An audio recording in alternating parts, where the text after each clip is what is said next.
हर हर महादेव मैत्रिणींनो, आज स्क्रीनवर तुम्हाला 2 दिव्य त्रिशूळ दिसत आहेत. कोणताही एक त्रिशूळ मनापासून निवडा. घाई करू नका. डोळे बंद करा, मन शांत करा आणि भगवान शिवांचे स्मरण करा. तुमच्या मनाला जो त्रिशूळ जास्त आकर्षित करतो तो निवडा. तुम्ही निवडलेला त्रिशूळ या महिन्यात तुमच्यासाठी कोणते सकारात्मक संकेत घेऊन येत आहे ते आपण पुढे जाणून घेणार आहोत. चला तर मग तुमची निवड करा.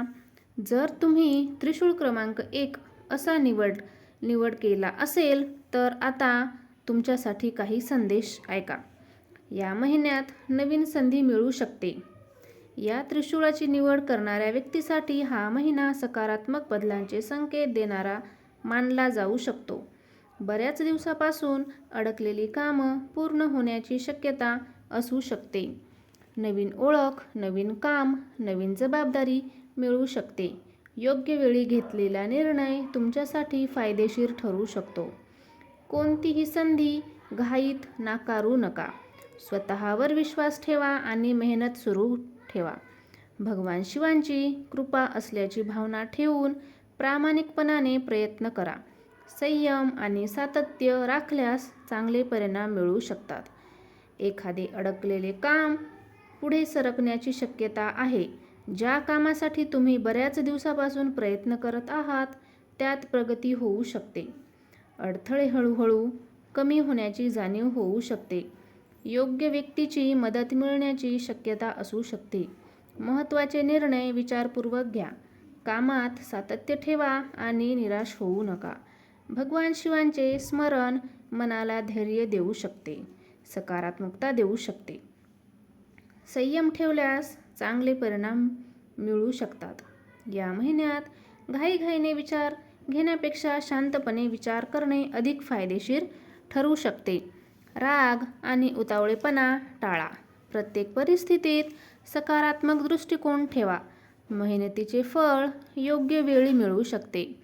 नियमित प्रार्थना, चांगले विचार आणि प्रामाणिक वर्तन तुमचा आत्मविश्वास वाढवू शकतो. संयमाने घेतलेली पावले भविष्यात चांगले परिणाम देऊ शकतात. जर तुम्ही निवड त्रिशूळ क्रमांक 2 अशी केली असेल तर आता पुढील माहिती तुमच्यासाठी. कुटुंबासोबत जास्त वेळ घालवण्याची संधी मिळू शकते. या त्रिशूळाच्या निवड करणाऱ्या व्यक्तीसाठी हा महिना कुटुंबाच्या दृष्टीने आनंददायी ठरू शकतो. घरातील सदस्यांसोबतचे संबंध अधिक दृढ होऊ शकतात. जुने गैरसमज दूर होण्याची शक्यता असू शकते. एखादा शुभ प्रसंग किंवा एकत्र येण्याचा योग येऊ शकतो. मोठ्यांचा सल्ला घेतल्यास योग्य मार्ग मिळू शकतो. कुटुंबातील प्रेम आणि विश्वास वाढवण्यासाठी संवाद महत्त्वाचा ठरेल. भगवान शिवांचे स्मरण केल्याने मनात शांतता आणि सकारात्मकता टिकून राहू शकते. खर्चावर नियंत्रण ठेवणे फायदेशीर ठरू शकते. या महिन्यात आर्थिक बाबतीत विचारपूर्वक निर्णय घ्या.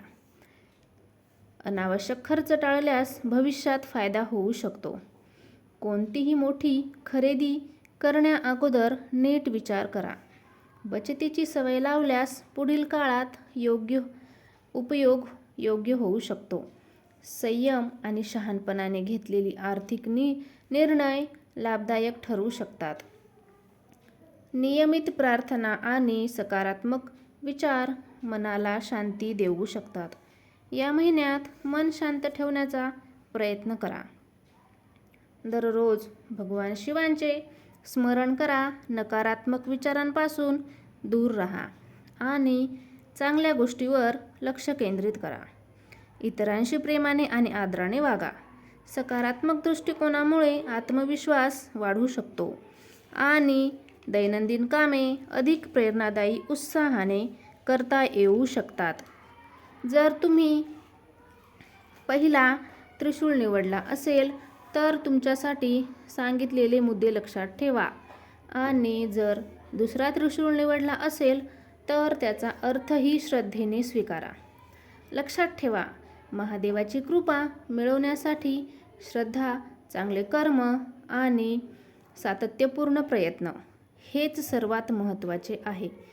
ही माहिती श्रद्धेवर आधारित आहे. ओम नमः शिवाय. हर हर महादेव.